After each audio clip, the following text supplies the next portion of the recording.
Blog Talk Radio.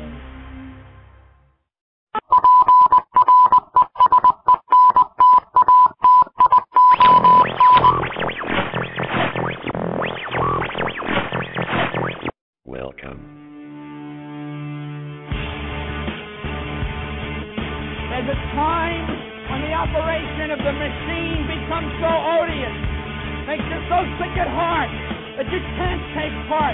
You can't even passively take part. And you've got to put your bodies upon the gears and upon the wheels, upon the levers, upon all the apparatus, and you've got to make it stop. And you've got to indicate to the people who run it, to the people who own it, that unless you're free, the machine will be prevented from working at all. I want the truth. You can't handle the truth.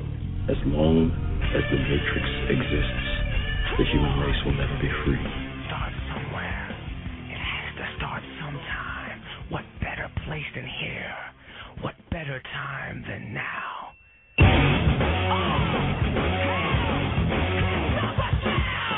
Terrorists! Terrorize this.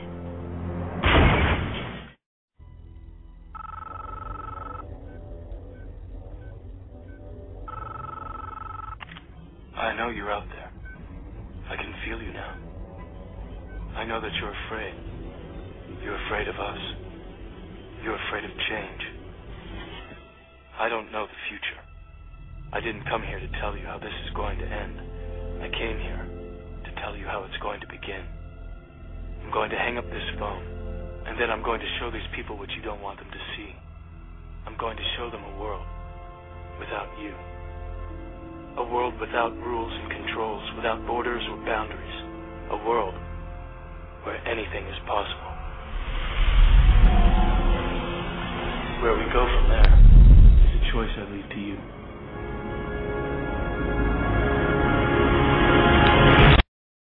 Greetings, free thinkers, evolutionaries, donators, and supporters of Real Truth Radio. It is Thursday, March 1st, 2012, and you have found yourselves listening to episode 186, thanks to you, here on the front lines in this war on our humanity.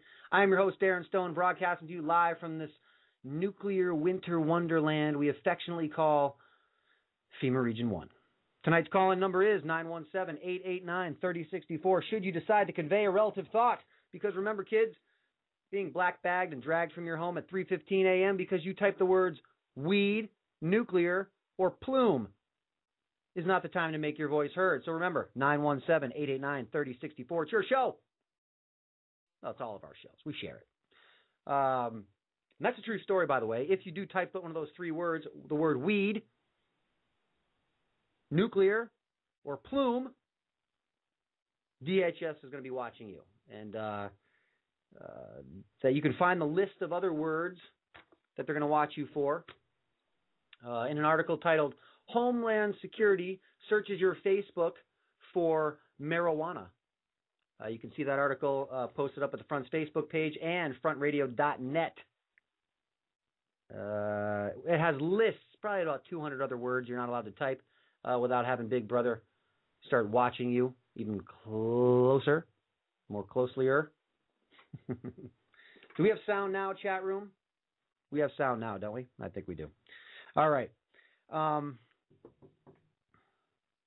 Let me do the usual plugs, then I'm going to get into some thanking, okay? Frontradio.net, the official website for this broadcast, the official website for truth in general, alternative health news, survival news, weather news, live weather news, sun news, space news, all kinds of news. Frontradio.net and from via frontradio.net. You can get to the Facebook page, the Twitter account, and the YouTube channel. Twitter. Don't expect to hear from me personally on Twitter. I don't know how to tweet. I'm just on it. Okay, so YouTube. Every show that we do is posted to YouTube, so you can check it out on YouTube, or you can check it out on frontradio.net on the Blog Talk Radio player on the right-hand side, down a little ways on the homepage. Also, check out, look at, biggest story today that most people aren't talking about, although it's getting hard to ignore, and we're seeing it creep out more and more in mainstream media, is Fukushima. So for everything you need to know about Fukushima, there are two places to go. One, you want to get into FukushimaFacts.com, which just so happens there's a big old link to it right on the Front's website, frontradio.net. So you can get to FukushimaFacts.com through frontradio.net, or just type it all up in your search bar. And also Rad Chick on Facebook. Last time I looked earlier today, 999 people on Rad Chick's page. That page should be like 20,000 people. I mean, really, Fukushima's tearing us all up, everybody, and people just aren't talking about it. So check out Rad Chick on Facebook. You guys know I usually pay Rad Chick's latest fallout forecast. I have been having a hell of a time with my internet today. I don't know if it's my internet connection. I don't know if it's a browser issue. I don't know what it is.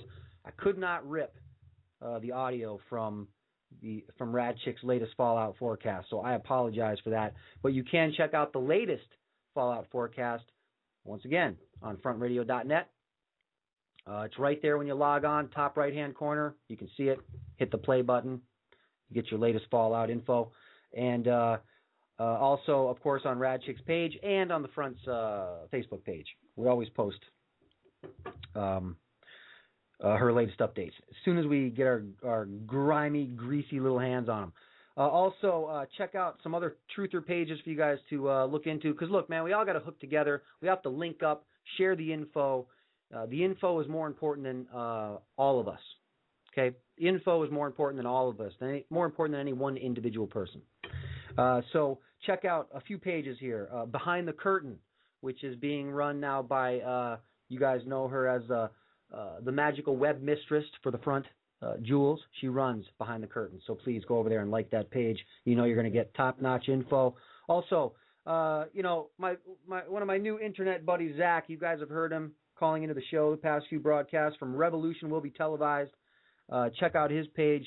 Him and his partner, JGI, run Revolution Will Be Televised, and they do a hell of a job.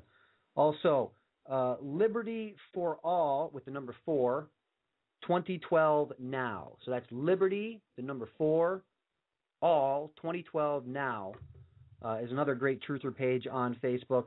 Go over there and head on over there and give those guys, girls a like.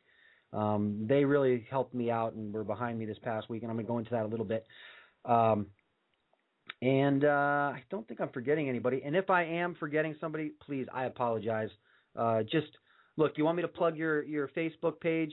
You want me to plug something? Just send me an email, shoot me a message somehow. Email thefront@live.com, or leave me a message on Facebook, whatever, and I'm happy to plug your page, your website. You know, it's not about you know, you plug me, I plug you. I mean, look, man, I don't care. Just you want me to plug your stuff, you have good information, I'm more than happy to do it. And that leads me into saying thank you. Okay, I have to do that because I posted a message last Sunday, and I thought this show was over. Well, you know what I'm gonna do? Let me read you what I posted. For those of you that don't take part in the fascist book arena, and I commend you for not taking part in that. Another quick note about Facebook. I guess all of our pages are being switched over to Timeline in 30 days. To be honest with you people, I really don't see how the information flow will be the same. I don't see how that will be the same with Facebook. That's why I use Facebook for information. And I know many of you out there use it for information. And I think, in my opinion, the reason for switching to this, whatever they call this timeline format, is to pretty much squash a flow of information. My opinion, that's all. I don't know what's going to happen. You know, I don't know. We'll see. So we have 30 more days before that happens, before the apocalypse, the Facebook apocalypse occurs. But this is what I wrote. This was a message I wrote. And let me, in the words of Obama, let me be clear. I wrote this as a sincere thank you to everybody that's listened to this program, that supported the show. You know, all that stuff. And I wrote it as a thank you and as an explanation, so that if you went to listen to the show and it wasn't there, you knew why. Okay? So this is what I wrote. I wrote, just giving you guys a heads up in case the front goes dark. Due to extreme financial issues, I no longer have the ability to pay for internet service, which means there will be no more broadcasts, Facebook page, website, or YouTube account. I expect to be shut off within the next 48 hours and wanted to make sure I had a chance to thank you all for taking the time to listen, think, and grow. That's the reason I started doing this in the first place.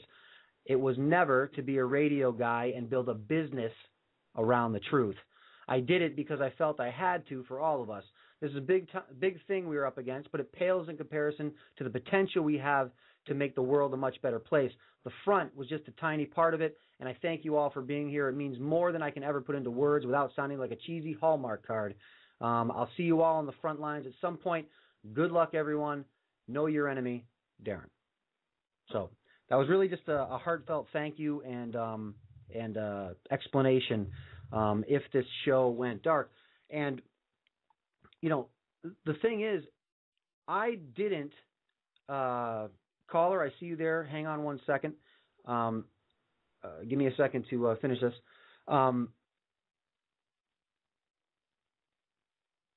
After I put that up there, I was overwhelmed by the support that came from people that, you know, let's be honest, really, I don't know. You know, I mean, we speak with each other through information posts on Facebook, maybe some emails. And I'm not saying that people can't become friends that way. It's just that when you think about it really quickly, you know, people on the internet are people on the internet, and people, that doesn't hold true for everybody that you know on the internet, because you've known some people maybe for years and some people for a month. But what I'm saying is, I was overwhelmed by the response and the support I got from people that I have never met. Maybe that's a better way to put it.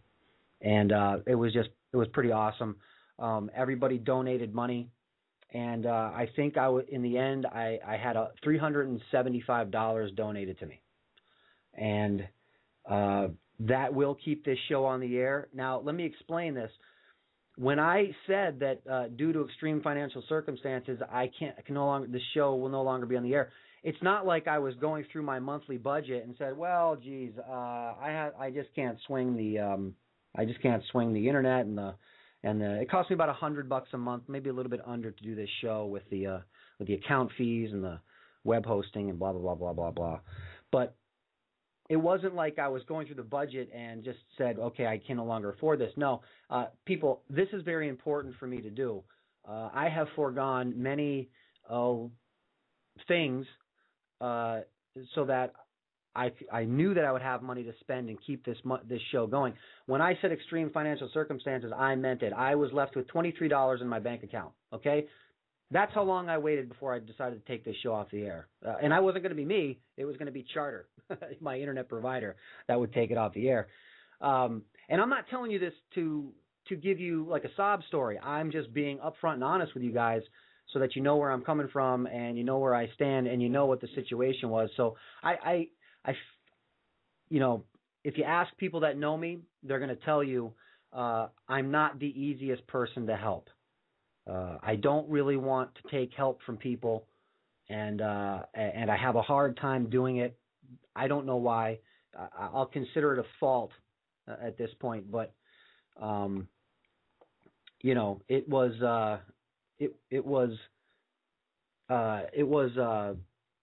really just I couldn't believe the support that I got. So I just want to say thank you, and I'll stop going on and on about that. But I really have to give some kudos to Zach from Revolution Will Be Televised. I mean, the guy spearheaded the whole donation thing for me, and because of him kind of taking the bull by the horns, I think that's why all that happened. So this money paid for another month of internet service, and I could buy some food. So it's really hard to do a radio show when you've had about 800 calories during the day, and you're used to taking in about 3,500, maybe 3,000. So big change. Can't really do any type of complex thinking. I will tell you that I have been going through some pretty hard times, and I'm not complaining about it. In fact, I looked on the bright side, and I was using it as mental training if I was ever in a situation where I really couldn't eat. And you guys have heard me talk about the fact that I have, I am a prepper, and I do have food stored. I have freeze-dried food in bulk. The problem is, when you bust into a 5-pound bucket of powdered mashed potatoes, well, now you're busted into a 5-pound bucket of mashed potatoes. So it's not like they're all little meals that you can eat. It's a bunch of bulk stuff. So could I have broken into that stuff and taken in more calories? Yes, I could have. Was I about to die? No, I wasn't, so I didn't. So I was basically existing for about a week, maybe a little bit more, on oatmeal and powdered milk and brown sugar. And you know what? I'm going to tell you guys something. It got to the point for me, and the reason I'm telling you this is so we can all learn from it. I don't know how many people have gone through a time period where they were really, really hungry, but I just did. Okay. Oh, and by the way, on a Tuesday, when the money cleared from you guys donating to the program, I went to the grocery store and bought $100 worth of groceries. So thank you all. I feel great today. That's why we have a show. The reason we didn't have a show on Monday is because I had no energy and couldn't probably even form a cohesive sentence by the time 6 o'clock at night rolled around. So, but let me just explain. When you hear about preparedness, okay, and important things like staples, like sugar, have sugar, I'm going to tell you right now, have sugar, okay? You will need it. You will need it. And you may be saying to yourself right now, I really don't think I'll need sugar. You will need it, okay? You will need some type of sweet sugar for immediate blood sugar boosting and to keep yourself a little bit sane. Because I'm not even going to go into the rest of my personal issues that I have going on. I think what I've told you is enough, but there's more to that story. So when you hear about storing preparedness items, store sugar. You're going to want it, okay? You're going to need it psychologically, not even for your taste buds, all right? That being said, it gave me great practice in rationing and, like I said, mental training, basically trying to keep your sanity. Because there's other aspects to my personal situation right now, which I think would leave a lot of people who aren't mentally, what's the word I'm looking for? Strong, I guess. And I'm not saying that like I am, but I really do. I have a very strong feeling that a lot of people in my current position, especially 5 days ago, would have been thinking some very unpleasant things. I turned it around in my head and used it as a mental exercise, and I learned a lot. I did. I learned a lot from it. And what I learned, one of the things I learned was you are going to need sugar. You will need it. All right. Before I go any further, let me just grab my caller. It looks like Jeff from Chelsea, Mass. And to answer your question, Jeff, no, I am not going off the air as of right now. But let me grab this call. Darren, hey, Jeff, how are you? Darren, I'm doing fine. Well, Darren, I'm glad you're not going off the air. And Darren, as far as sugar is concerned, I have a whole bunch of honey in my refrigerator. So I have oatmeal and I have honey and I have all natural peanut butter. Excellent. So you know, and I have some freeze dried cheese I bought off of Kurt Wilson, a whole bunch of that, plus some other things. Okay. All natural bread. Some staples. My bananas went bad, so I have to buy some new bananas. But yeah, bananas aren't really storable, but no, they're not. But Darren, the main reason why I called up is I wanted to share with you what I'm going to be doing, because Darren, well, Darren, I plan on getting into the whole food business. You know, working at a whole food place, which I won't even say what city I plan on doing it in, but that's my game plan. Nice. Because Darren, I'm telling you. Now, why is that? Well, Darren, because I plan on getting out of security because when it hits the fan, and I believe it will, I talked many times about a potential terrorist attack at the Hancock Tower, probably a false flag attack, and I don't think Boston's going to be safe. I mean, Boston has a level 4 biohazard lab. I mean, Boston is just vulnerable to any kind of attack. And Deval Patrick will run cover for Obama as they blame it on the Patriots. So I can definitely see that coming. I have an article in my collection from the Improper Bostonian, which I said many times in other programs, which is this article talks about a terrorist attack coming to Boston, and I'm taking this seriously. And so Jeff, why did you choose Whole Foods to get into? No. I'm not talking about Whole Foods, the restaurant. I'm talking about what's that? I'm talking about wholesale foods. Oh, wholesale foods. Okay. That's what I meant. Wholesale foods, stuff like that. But I'm not going to say what place I'm going to work at. I'm keeping my cards close to the vest. I mean, I plan on getting a couple of ducks lined up. I already have my passport lined up. I mean, all I have to do now is get my DOT card, which is an automatic physical. Do another cleaning for my teeth at the hygienist because and get my taxes squared away. My company I work for, the security company I work for, really screwed up on my taxes. I put 0 on my W-4 form because I wanted the government to take the most out of me, and they put 0 down. In other words, they absolutely screwed. They didn't take anything out of my paycheck, and everything was automatic and so forth. Maybe I should have kept an eye on them, but basically, it's just time for me to go. I mean, it's just that simple.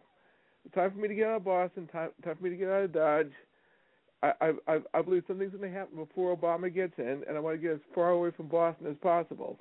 Well, I personally think anybody, if you have the ability to get out of a highly populated area, a city, you should. I mean, I'm not trying to run for the hills, but I'm telling you something. There's only so much you can do. Warning people, talking to people one-on-one.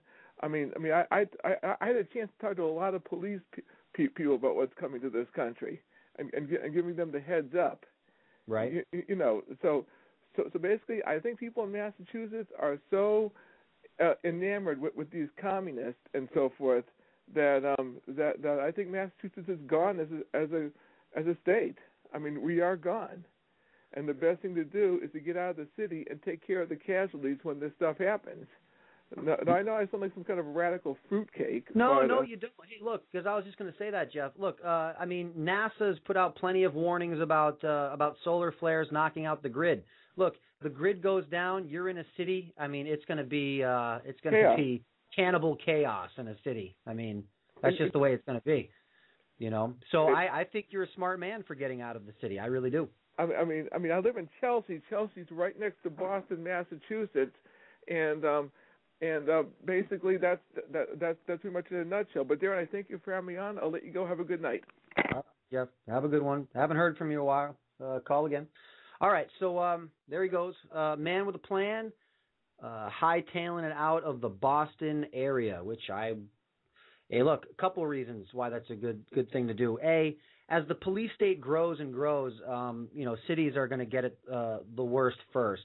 They'll eventually get to us hillbillies out in the countryside here, but they're going to do all their practicing and all the main funding for the police state will go into the highly populated cities.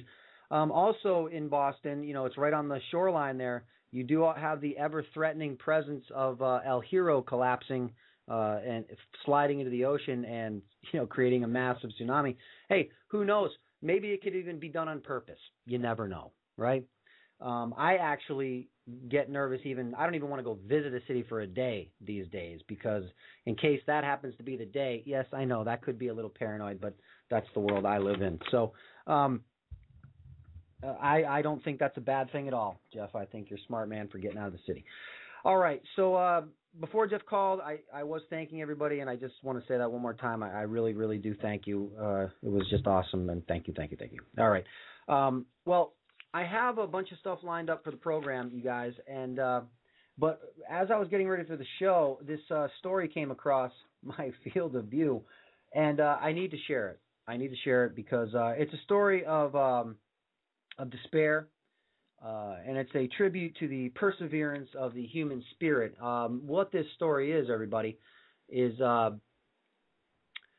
well, you listen to it. Listen for yourself here. Here's a quote from the story, and see if you can handle the horror. Quote, "I have to do dishes by hand." Yeah. Pretty terrible, right? I know. Outrageous quotes of Wall Street bankers struggling to get by on $350,000 a year. Struggling to get by on $350,000 a year. Forget the 1%. These guys are the wine percent. Several Wall Street bankers and execs have come forward to voice their discontent about just how daunting it is to survive on their six-figure salaries in interviews with Bloomberg.com. Andrew Schiff, the communications and marketing director at Euro Pacific Capital, hates traffic, just like most New Yorkers. But unlike most in the Big Apple, he's feeling the crunch from a $350,000 salary. Mr. Schiff told Bloomberg, quote, "The New York that I wanted to have is still just beyond my reach." Oh, your New York, Mr. Schiff? The Brooklyn resident lives in a pretty sizable apartment by New York City standards, but bemoans the fact that it came without a dishwasher. He says, quote, "I'm crammed. I am crammed into 1,200 square feet. I don't have a dishwasher. We have to do all our dishes by hand." The horror.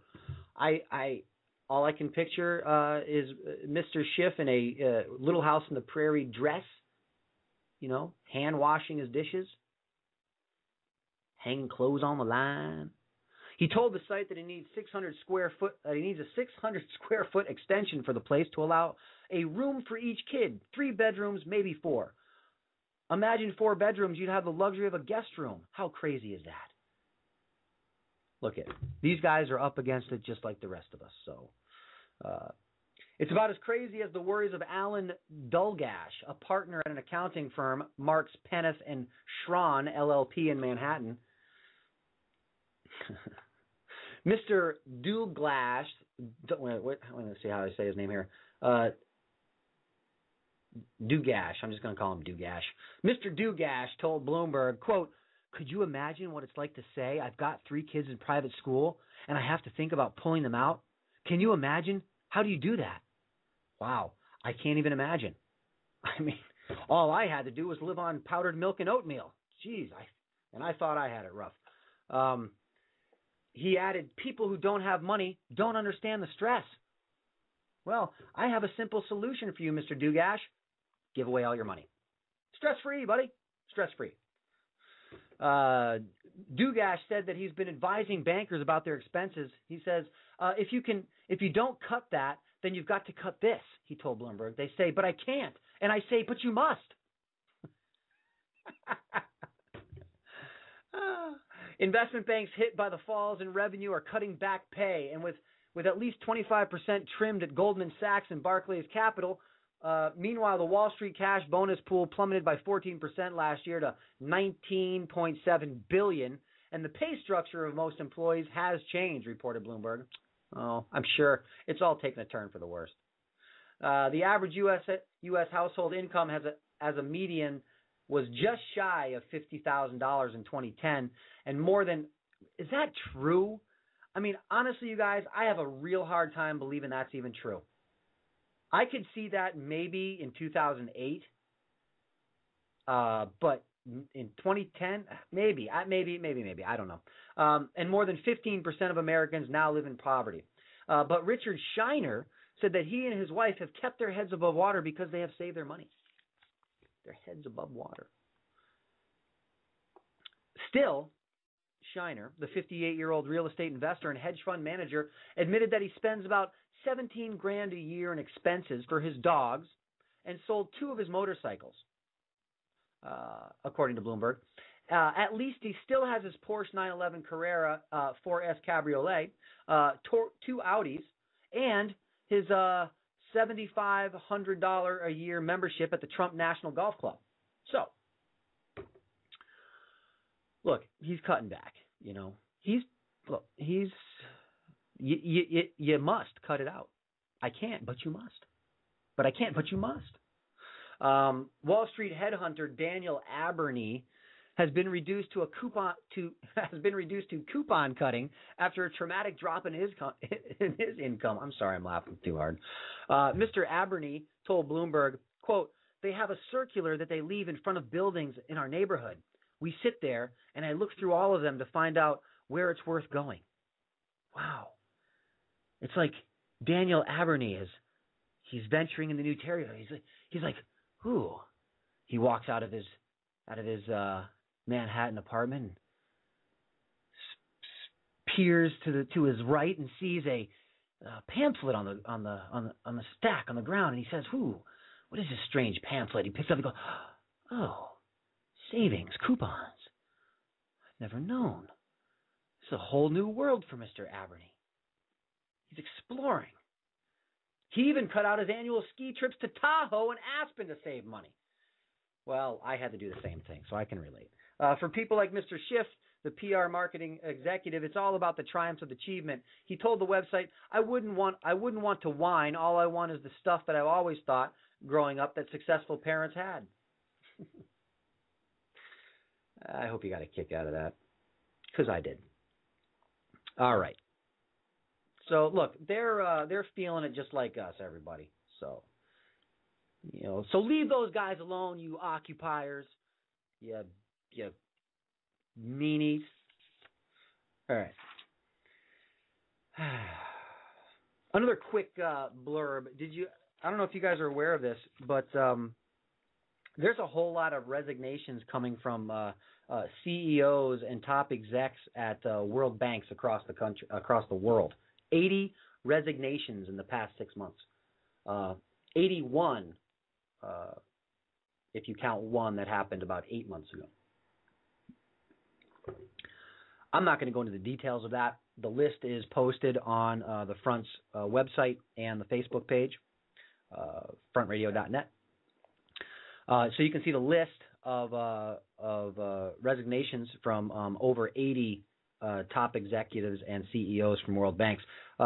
Look, is that just a coincidence? I would venture to say that it's probably not. So you can take that for what it's worth. My personal opinion, rats jumping ship, getting ready for the big bang.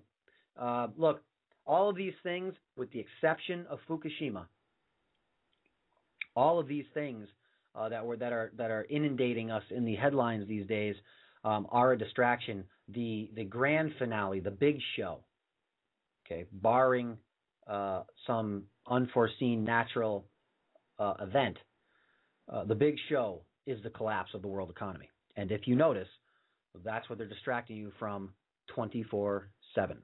They publish false numbers on unemployment. They publish false numbers on the stock exchange every day. They publish false job growth numbers, and they post all these things. They advertise these things. They market these things to you so that a lot of people think things are getting better. Look, I know most people are. I don't know. You know what? I shouldn't even say that. I don't know about most, but I know a lot of people know that the jig is up. I mean, you all do realize that the only reason there's only some sense of normalcy outside your door right now is because of the bailout packages, the Fed printing up more and more money, right? I mean, you all know. I hope that's what people understand. That's why you are seeing normalcy outside your door, and for no other reason. I think I talked about it 2 weeks ago on this show. In the span of 2 days, I heard of over 11,000 people losing their jobs from 3 different companies combined.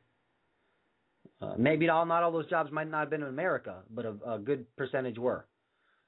But you see, this is a global issue. It's not just the United States. It's not just the United States.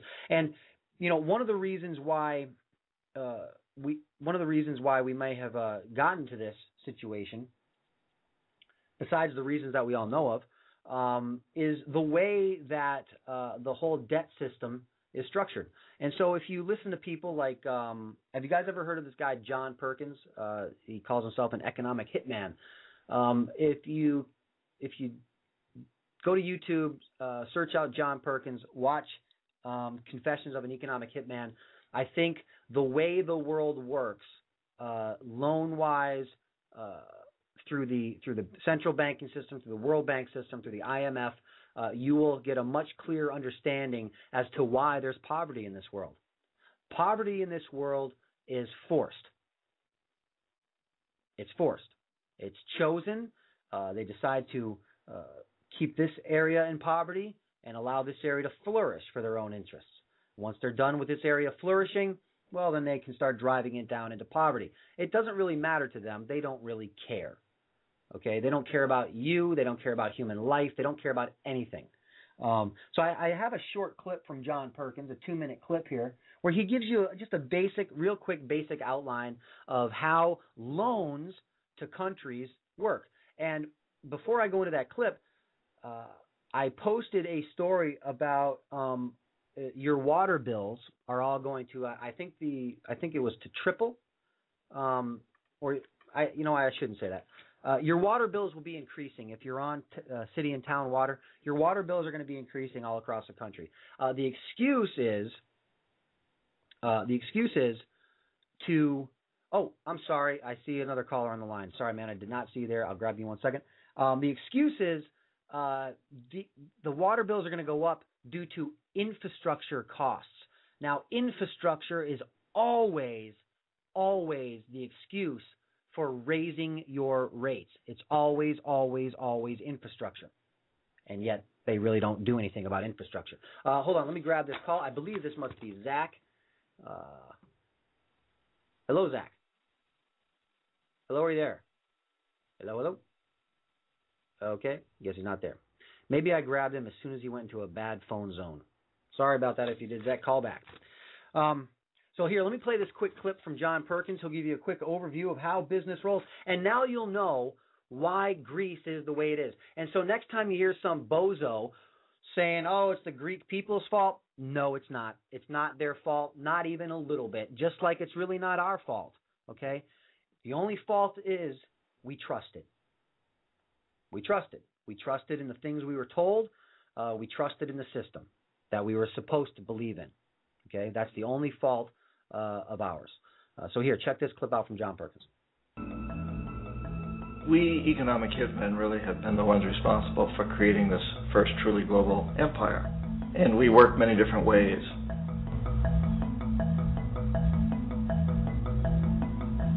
But perhaps the most common is that we will identify a country that has resources our corporations covet, like oil, and then arrange a huge loan to that country from the World Bank or one of its sister organizations. But the money never actually goes to the country. Instead, it goes to our big corporations to build infrastructure projects in that country, power plants, industrial parks, ports, things that benefit a few rich people in that country, in addition to our corporations, but really don't help the majority of the people at all. However, those people, the whole country is left holding a huge debt.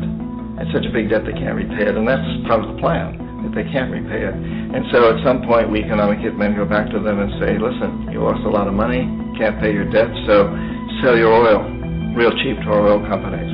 Allow us to build a military base in your country, or send troops in support of ours to someplace in the world like Iraq, or vote with us on the next UN vote, to have their electric utility company privatized and their water and sewage system privatized and sold to U.S. corporations or other multinational corporations.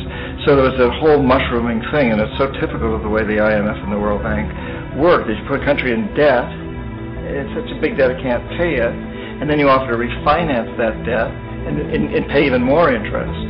And you demand this quid pro quo, which you call a conditionality or good governance, which means basically that they've got to sell off their resources, including many of their social services, their utility companies, their school systems sometimes, their penal systems, their insurance systems, to foreign corporations. So it's a double, triple, quadruple whammy. A whammy. So basically what happens is they're like, okay, hey, you need money, we're going to loan you money, okay? We're going to loan you money, but then we're going to hire our guys to do the job. So the money we loan you, we're actually going to pay to our friends, but your people are going to have to pay the loan back. Now, you see, if this worked the right way, when they loan the money to the country, then the people in the country, the companies in the country, the construction, the people that were going to quote unquote rebuild infrastructure would get the jobs, and that would stimulate the country's economy. But you see, that money just gets siphoned right back out into multinational corporations that are buddy-buddy with the IMF and the World Bank. And that's why you have countries like Jamaica, poverty-stricken. No reason Jamaica should be poverty-stricken. Not one reason whatsoever. Beautiful farmland. They have many different resources to export, and along with their tourism business, they should be prospering, but they're not, because they are forced to export most of their goods and import most of their goods, when the reality is they should just grow and sell their own goods internally, but due to government contracts with the World Bank and IMF, they're not allowed to do that. Makes sense? So here's an example. You have a farmer in Jamaica that grows oranges. Instead of just taking those oranges and selling them outright from his farm to local people or to local companies or and when I say local, I mean within Jamaica, food chains, whatever, he has to export those to Miami, and then Florida imports the oranges back to Jamaica, and of course everybody has to pay for it. That's how it works. That's why when you look at, that's how you know everything is a scam and a sham. When you're looking at Greece, and what is this, the third or fourth time they're trying to bail Greece out? This is after the first time when Greece actually gave Goldman Sachs the rights to their islands. They're like, all right, give us the money, and here, you can take our beautiful Greek islands. That didn't help.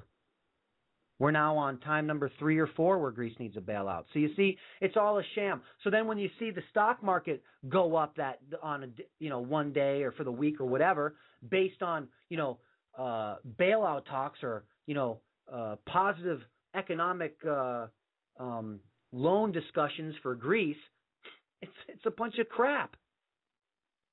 There's no possible way. You can't pay back the debts that people have gotten themselves into and countries, because that's how the system was designed. That's why a debt-based system is designed to do exactly what's happening now. It's designed to suck all the wealth out of you and me and everybody else and funnel it to the guys who run the system.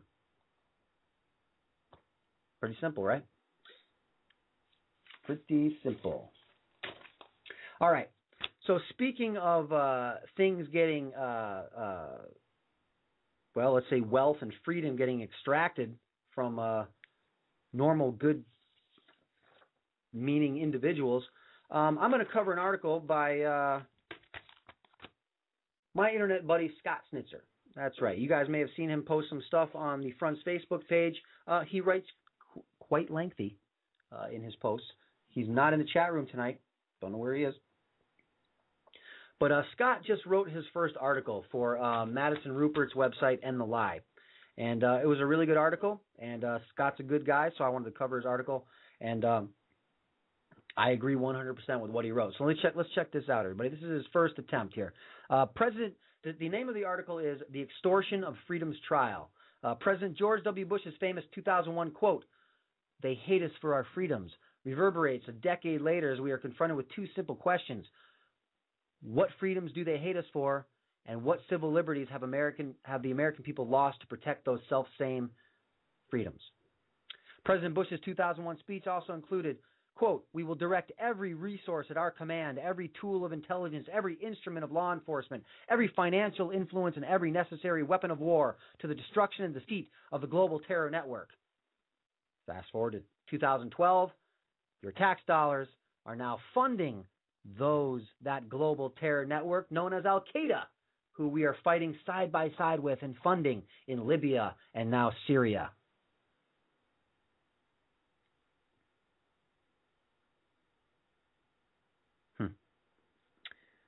So contemplate that one for a second. Okay. The aftermath of 9/11 ushered in a succession of legislation which was purportedly for the protection of American citizens and the Republic. These include the Patriot Acts 1 and 2, the Military Commissions Act of 2006, NSPD 51, and in 2007 a rapid succession of unprecedented powers were granted to the state. Protect America Act of 2007, the John Warner Defense Authorization Act, and the Homegrown Terrorism and Radicalization Act, bringing us to the now infamous National Defense Authorization Act for fiscal year 2012, otherwise known as the NDAA.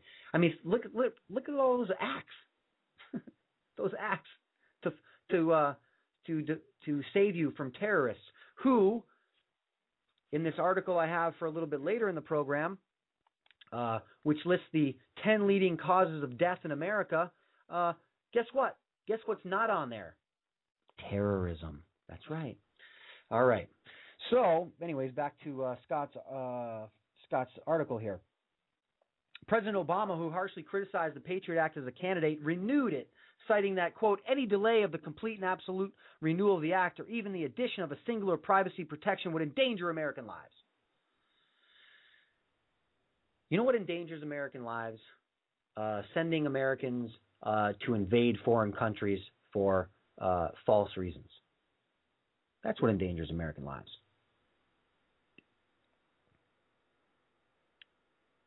The Patriot Act's broad authorization to mine the private data of Americans only served to clarify that the U.S. government had done from the inception of the Cold War to 9/11, the investment of a tremendous amount of money into an enormous surveillance network supposedly designed to catch any terrorist plots. Well, that's not a lie because Scott wrote it. And number two, all the terrorist plots, I think there was 23 of them over the past couple of years. Every single one of those terrorist plots were formulated and coerced by the FBI.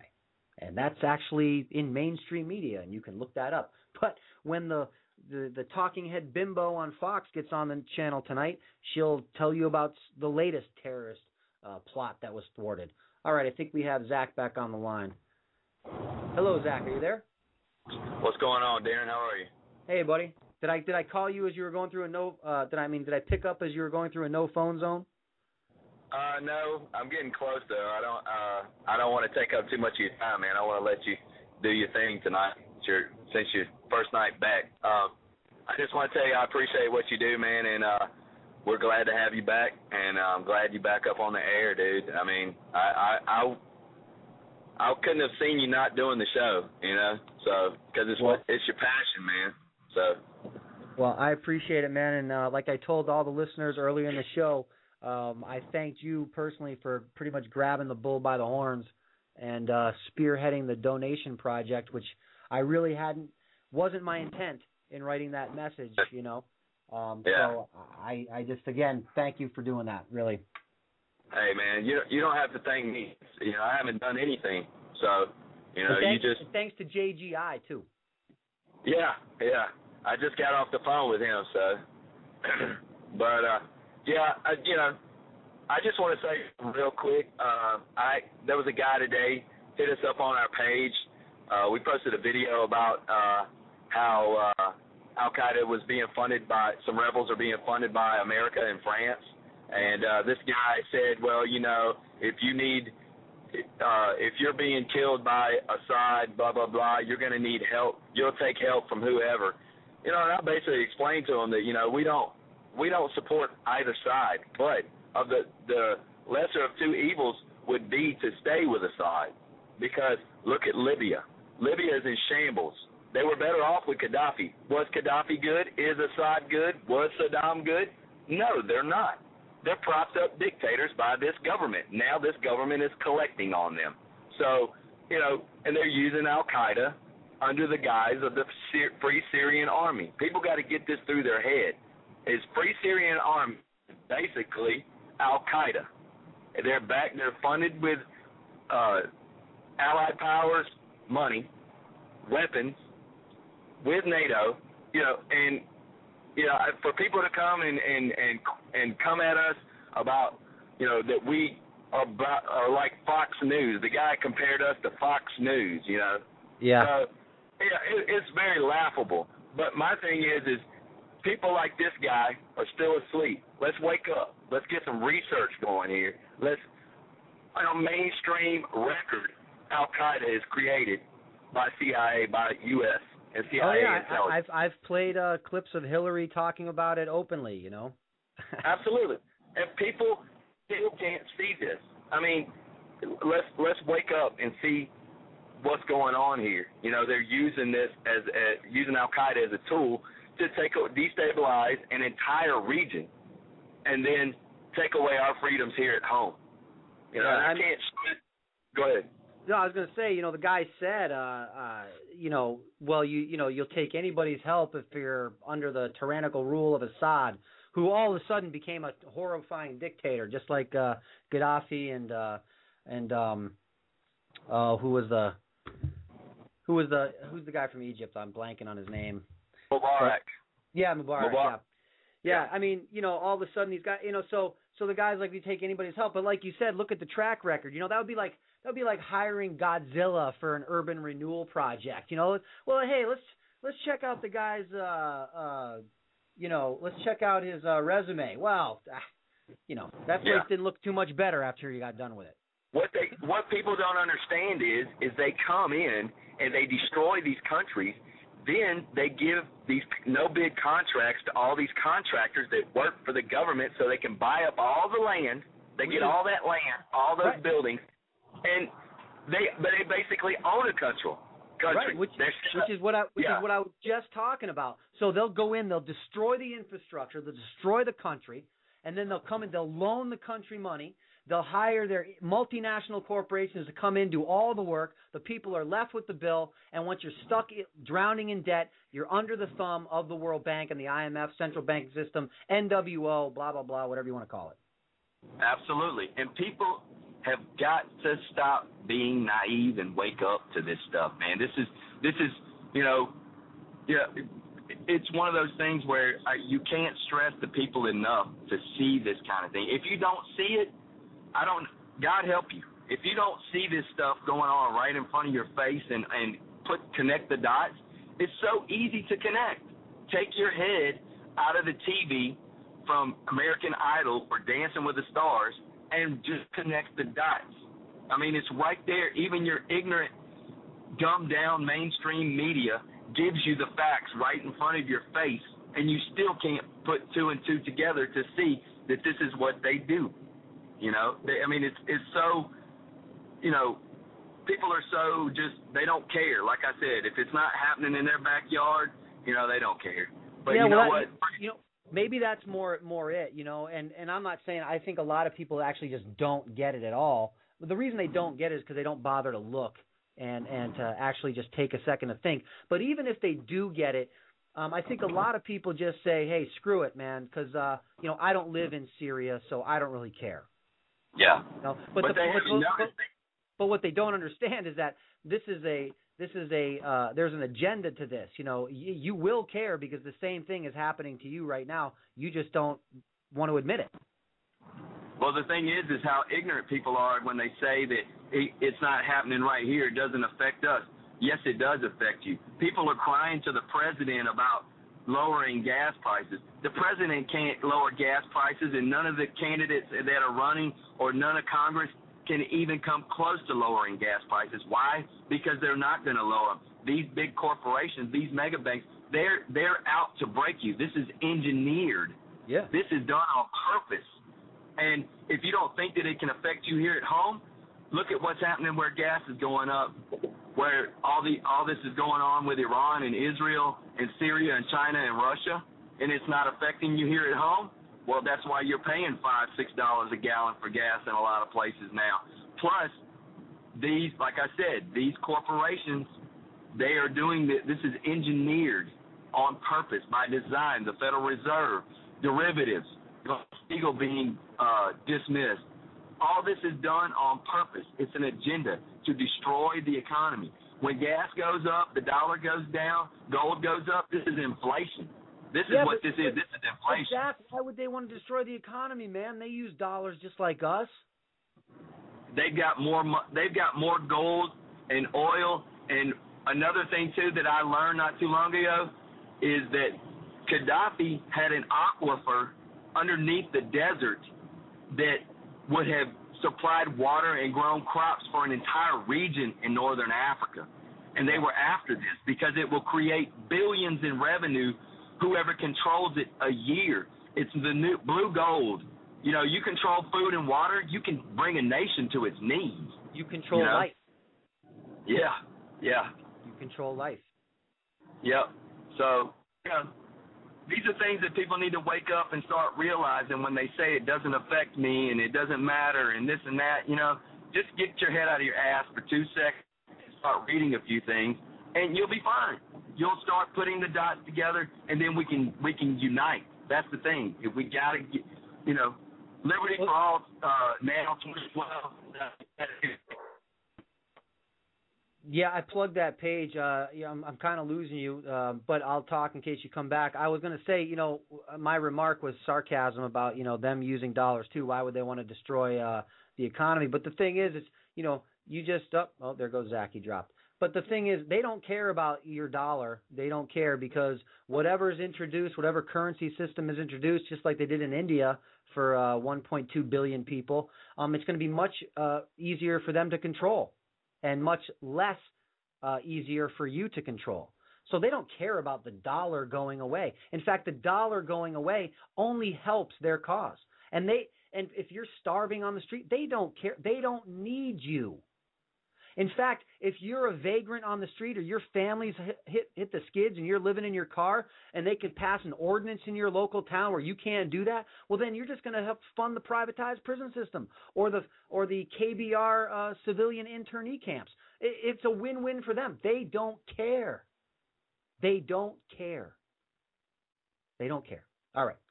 So anyway, as we have basically covered almost nothing I thought we would in the show, let's try to crank through some stuff here.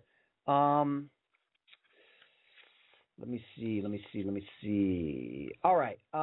Speaking of that, let me give you some valuable information, okay? Let's get some info out.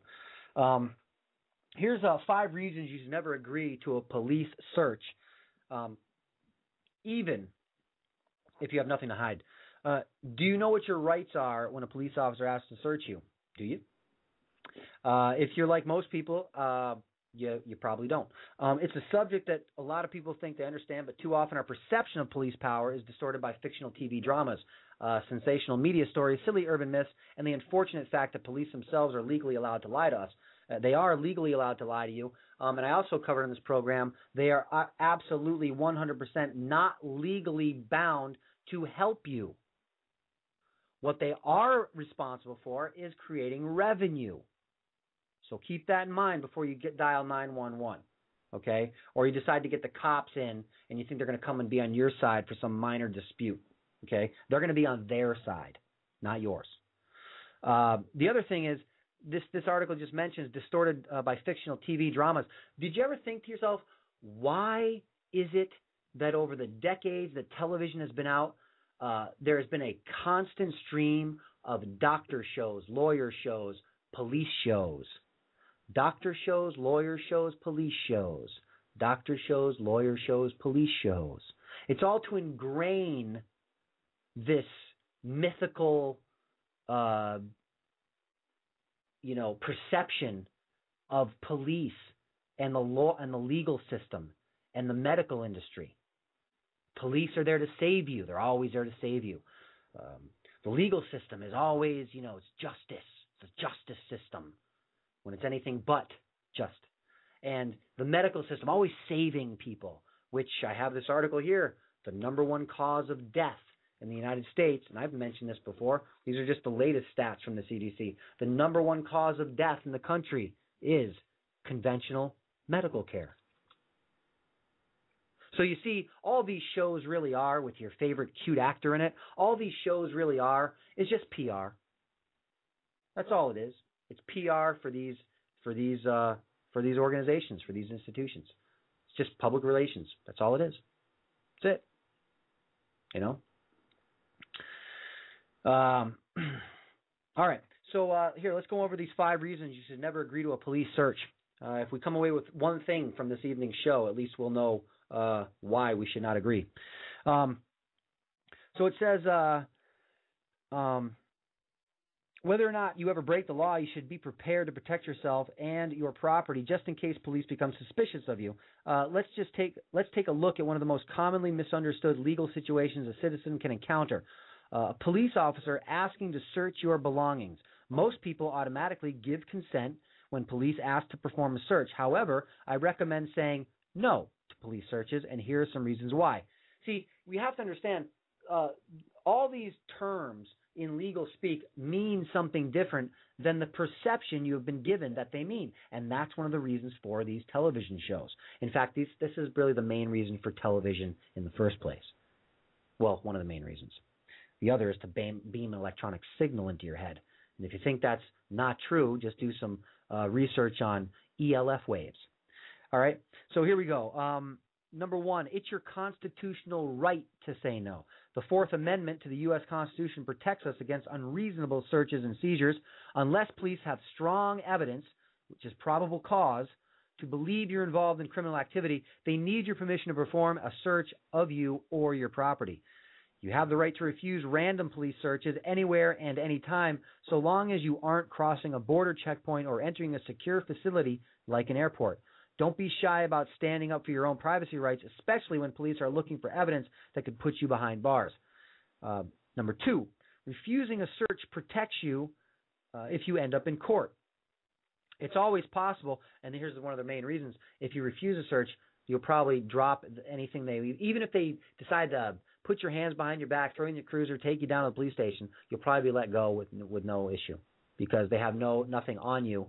And so there's really no reason for them to keep you there. They just do it because they have a badge and you don't, and they have a gun and you don't. So refusing a search protects you if you end up in court. It's always possible that police might search you anyway when you refuse to give consent, but that's no reason to say yes to the search. Basically, if there's any chance of evidence being found, agreeing to a search is like committing legal suicide because it kills your case even before you get to court. Yeah, so you're admitting everything. If you refuse a search, however, the officer will have to prove in court that there was a probable cause to do a warrantless search. This will give your lawyer a good chance to win your case, but this only works if you say no to the search. Saying no can prevent a search altogether. Data on police searches are interesting, but they don't show how many searches didn't happen because a citizen said no. A non-search is a non-event that goes unrecorded, giving rise to a widespread misconception that police will always search with or without permission. I know refusing searches works because I've been collecting stories from real police encounters. The reality is that police routinely ask for permission to search when they have absolutely no evidence of an actual crime.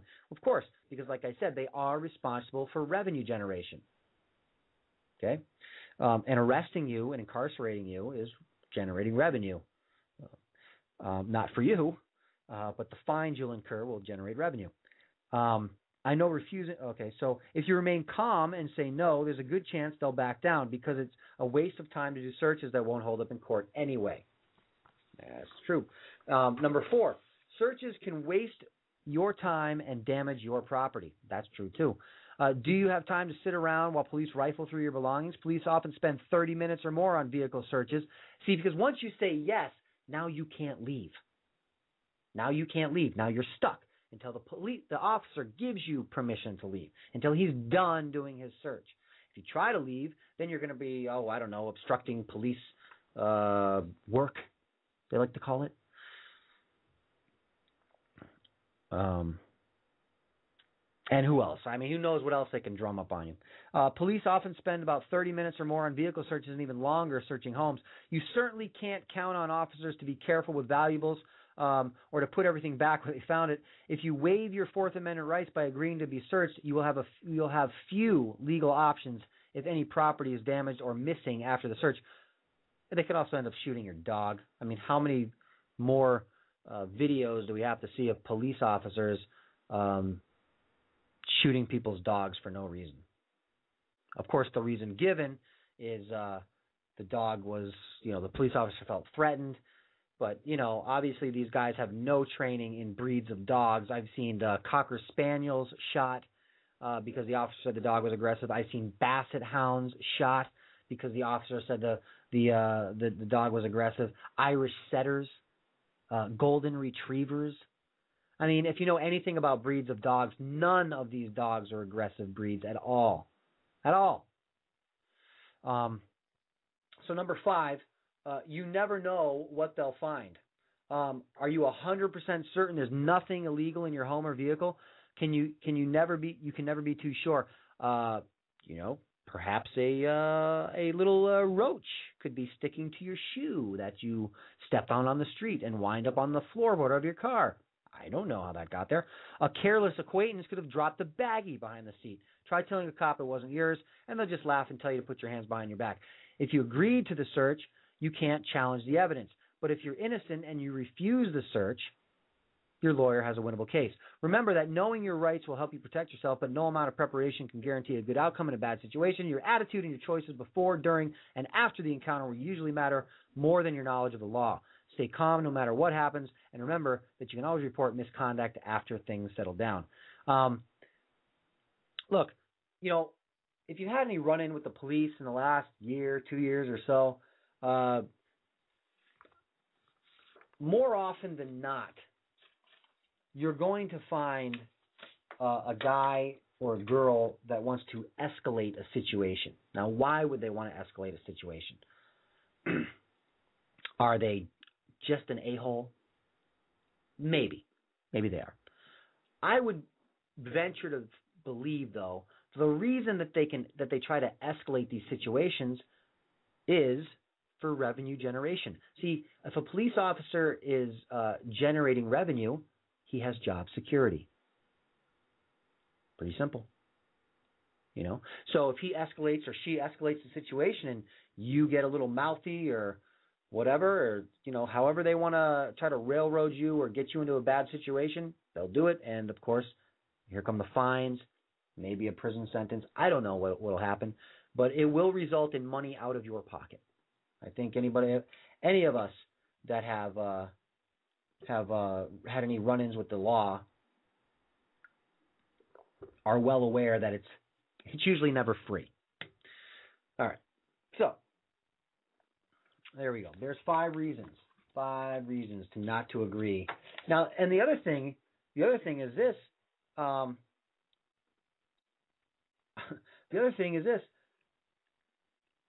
It's intimidating. Like if you get a 6'4", state trooper in his black boots and, weapons all over him, and he's a big jarhead and he's screaming at you and he's giving you the 1,000-yard stare and just really pouring it on. I mean, a lot of people will crumble. They will. Just hold your ground. Hold it.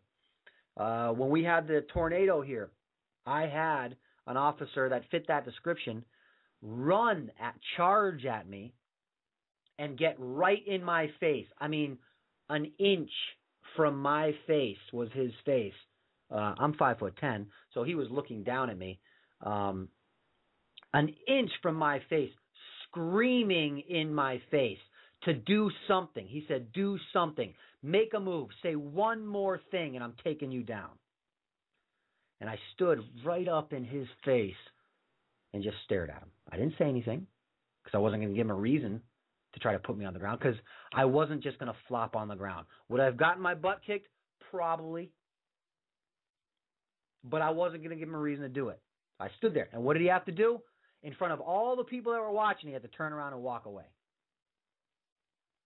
And all I wanted to do, the reason he got in my face, I wanted to go help cut trees that were all over people's property. That's why he got in my face. He wouldn't let me, and I told him it was effing ridiculous. And that's when he charged after me, because I said the F word to a grown man. He got offended by that. But anyway, stand your ground, people. Stand your ground. Was I nervous? Yes, I was. Was I going to show him that? No, I was not. And when he saw that I wasn't going to back down, he really had no reason to be in my face. You can't arrest somebody for saying the F word. You can't. So, and I knew that. All right. Anyway, enough with the cop stuff.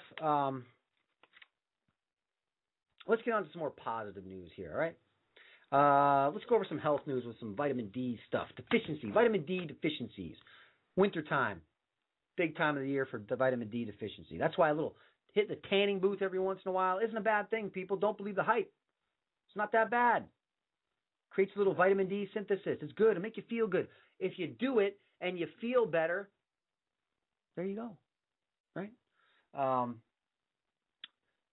And maybe a little more IUs in your vitamin D supplements. Take in maybe 6,000 IUs a day, depending, how much outside sun exposure you get in these winter months. But anyways, let's check this out. Taking vitamin D while still young may be good for the body in the long run. Results from a study conducted by the University of Zurich have confirmed that sufficient amounts of vitamin D taken consistently are necessary to maintain bone health. Many people believe that maintaining, well, that's not what Sally Field says. I just take some Boniva. Actually, I think they pulled Boniva off the market, didn't they? Because it was killing people. Boniva. Oh, Sally. I think they hire cute little Sally Fields. Oh, I'm just a cute little Sally Fields as I'm getting older, and I need Boniva now. So you should have it too, because we're just all girls together. We're just all girls together. It's just girl power. It's like Oprah show. It's all girl power, girls. Just girl power. Anyway, many people believe that maintaining a healthy eating habits is enough, but only a few foods naturally contain significant levels of vitamin D, according to Dr. Heike. Well, it's a long name. I'm not going into that. A faculty of University of Zurich. In order to get adequate levels of vitamin D through diet alone, 2 servings of fatty fish like salmon or mackerel would have to be consumed every day. It is thus necessary to increase vitamin D levels in the body through sufficient sun exposure and supplementation in order to use the sunshine's vitamins' full potential for maintaining proper body functioning. This misconception about maintaining D levels through diet does have a degree of ground, since vitamin D is not a standalone vitamin. To perform many functions, vitamin D works in cooperation with other vitamins like magnesium, which can be found in leafy green veggies such as spinach. See, this is why in the morning, when I have food, I will juice. I will juice up. I'll tell you what I juiced up today, and I take my vitamin D with my juice. Right? So I juice up a couple leaves of bok choy, a bunch of kale, some organic carrots, a cucumber, a slice of ginger root, a couple organic lemons, a couple apples grown on the East Coast. Don't want to buy any West Coast apples. Sorry, Fuku. And what else was in there? Some celery. Juice it all up. Naturally delicious and nutritious, and pop your vitamins with that. It works in conjunction. See, it all works together. The many, let's see, to perform, okay, so vitamin D works in cooperation with other vitamins like magnesium, which can be found in leafy green vegetables such as spinach or kale.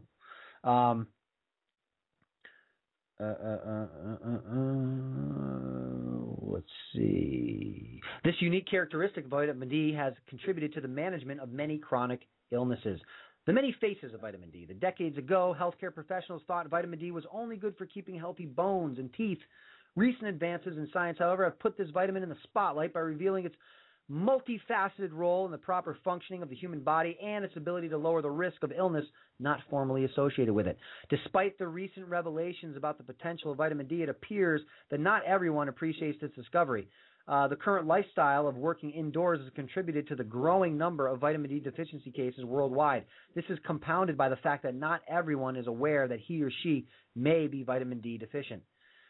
So, how do we know if we're vitamin D deficient? I honestly don't know, and that's why I'm covering this article. The best way to discover vitamin D deficiency is take a blood test that will measure the level of the vitamin in your blood. You can either ask your doctor to administer the test or buy a home test kit to do the test yourself. However, you are certainly vitamin D deficient if you have any of the following ailments, and you need to consult your doctor regarding your preventative as well as curative options as soon as possible. I don't know a whole lot of doctors who are into preventative or curative mind frames, but I hope that if you do have a doctor, they are that way. I don't have a doctor because I don't have health insurance, even though it's been a law in Massachusetts for, 5 or 6 years now. They just penalize me and take my state tax return every year when I have one. They just take it. Take it. I don't get it because I won't buy health insurance, so they just take my tax return. True story. That's what happens. Land of the free. Here's the number one. Here's number one way to determine, or the first way to determine The flu. In a study published in the Cambridge Journals, it was discovered that vitamin D deficiency predisposes children to respiratory diseases. Intervention study conducted showed that vitamin D reduces the incidence in respiratory infections in children. So remember when we had the big swine flu debacle going around, and a lot of your alternative radio was telling you, dude, you got to dose up on D3. You got to take some colloidal silver, some bentonite clay, do all these things, and you won't get the flu. Well, I did all those things and I never got it. Actually, an elderly person in my family, we dosed her up with these things. She never got it. She was around all the other people in her community that got sick. Number 2, muscle weakness. According to Michael F. Hollick, a leading vitamin D expert, muscle weakness is usually caused by vitamin D deficiency because for skeletal muscles to perform properly, their vitamin D receptors must be sustained by vitamin D. I guess muscle weakness is hard to determine if you're not used to muscle strength. I'm not really sure. Psoriasis. A study published by the UK PubMed Central, it was discovered that synthetic vitamin D analogs were found useful in the treatment of psoriasis. Okay, I won't ever advocate any type of synthetic vitamin any way, anyhow. Never. Never. And do your own research on that to determine why. I always prefer, and I would recommend, and I'm no doctor, I'm just some guy, who's been into health and fitness for 20 plus years, whole vitamins, whole food vitamins. Okay, some companies out there, Chapter 1, I think, is a whole food vitamin company, and Garden of Life is another whole food vitamin company. Just 2 suggestions. If anybody from the executive board of Garden for Life is listening, you can send me some free vitamin D3 and I'll keep on plugging it. All right. Chronic kidney disease. According to Holick, patients with advanced chronic kidney diseases, especially those requiring dialysis, are unable to make an active form of vitamin D. These individuals need to take, 125 dihydroxy vitamin D3. Tongue twister, or one of its calcemic analogs to support calcium metabolism, decrease the risk of renal bone disease, and regulate parathyroid hormone levels. Number 5, diabetes. Are we sensing a running theme here? It's all autoimmune, people. All autoimmune deficiencies: psoriasis, diabetes, and kidney and flu. So 4 out of these first 5 are autoimmune issues.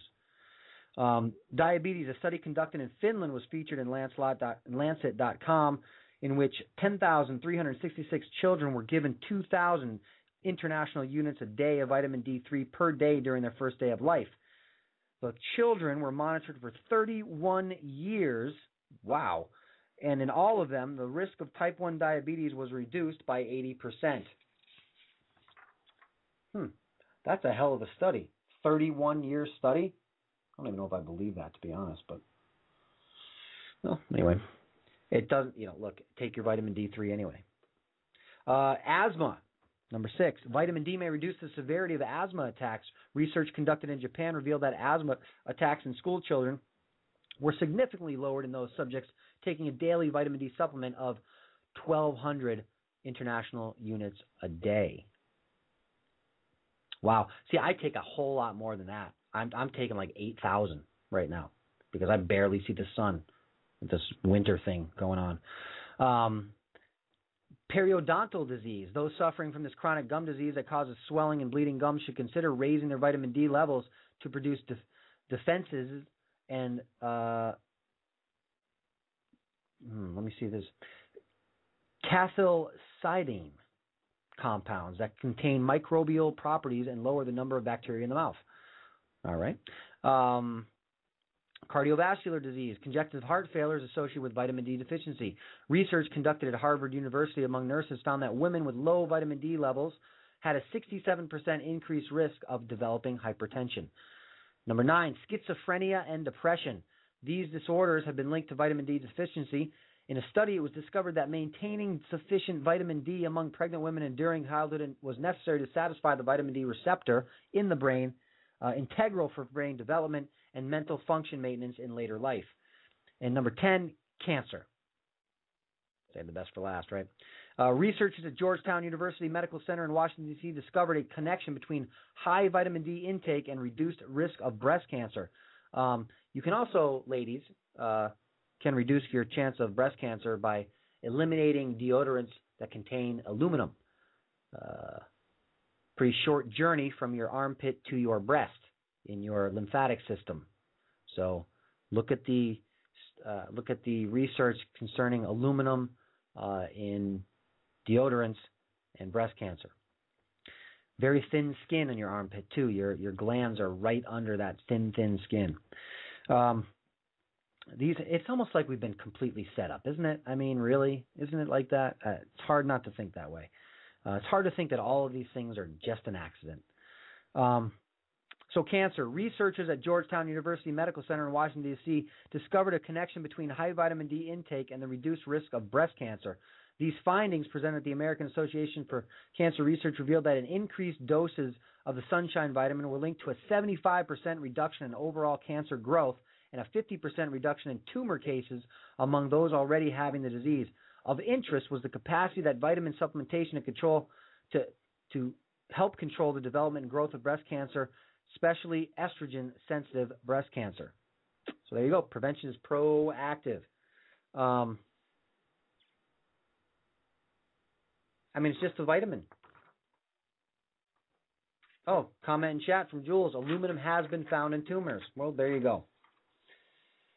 Amazing. You know, it's just amazing. You'll go to see your doctor who's been to school for 12 years, and you're not going to get that information. And that's factual. And you're going to sit here, and some guy, meaning me, who got an associate's degree at a specialized college, knows that. Isn't that kind of screwed up? All right.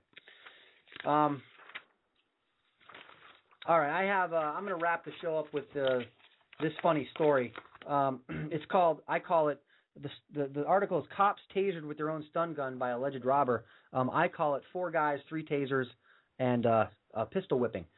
A man who allegedly robbed a woman on a southwest Philly street Wednesday morning did not appreciate being tased by police officers who chased him from the scene. The suspect, now you notice, allegedly robbed a woman. The suspect grabbed the taser out of the officer's hand and shocked 2 other policemen with their own weapon, according to police. The switch-up didn't last long. The officer who lost his taser to the alleged robber grabbed another cop's taser and shocked the suspect until he was subdued, police told the Daily News.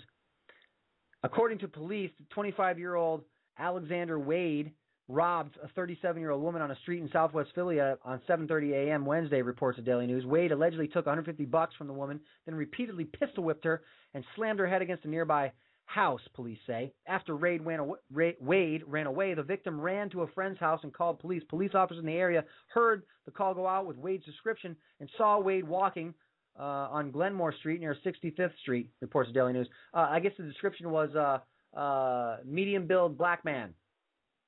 And so they grabbed the first one. No, I'm just kidding. I don't know what the description was. But remember, it was allegedly. Police chased Wade into an abandoned house, and the taser switcheroo occurred in an upstairs bedroom, police told the Daily News. Wade was arrested on charges of robbery, assault, reckless endangerment, and others.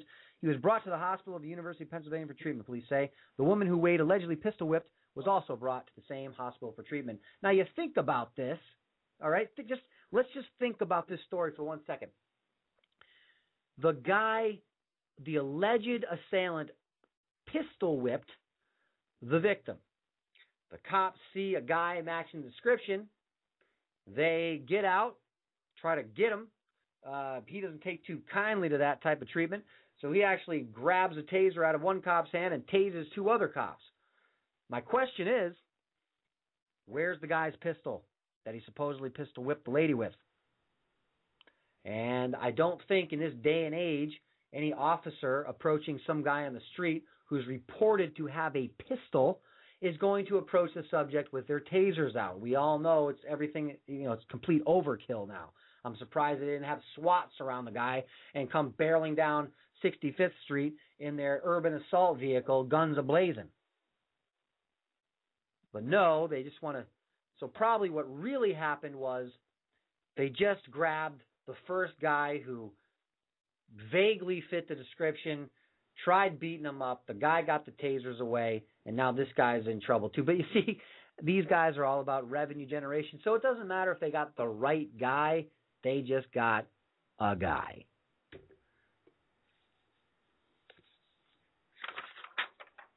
Craziness. Craziness. All right, we got 2 minutes left on the program. 2 minutes left. I don't really have time to go into much else. I did have this other short article about the consolidation of our food chain. Real short, just gave some quick bullet points. But you know what? I'll save that for Monday's program. And I will also say this: medical care, #1 cause of death in the country. Or you know what? I'm just going to post this thing up because this is the second show I've saved it for. So I'm just going to post this up on the Front's Facebook and website, and I'll post this food supply thing up there as well, so you guys can check that out. Other than that, everybody, look, I know the show seemed a little disjointed tonight. I was a little disjointed, felt a little out of rhythm. My apologies. We'll get back in the swing of things, and once again, let me say thank you, okay, to everybody. Look, even if you didn't send money, the fact that you show up, that you listen, that you comment, that you just acknowledge the fact that we're out there doing stuff is good enough. You know, that's all I really want. And look, if you want a Front T-shirt, I'd rather have them on bodies and boxes. Shoot me an email, and I'll probably send you a T-shirt. All right.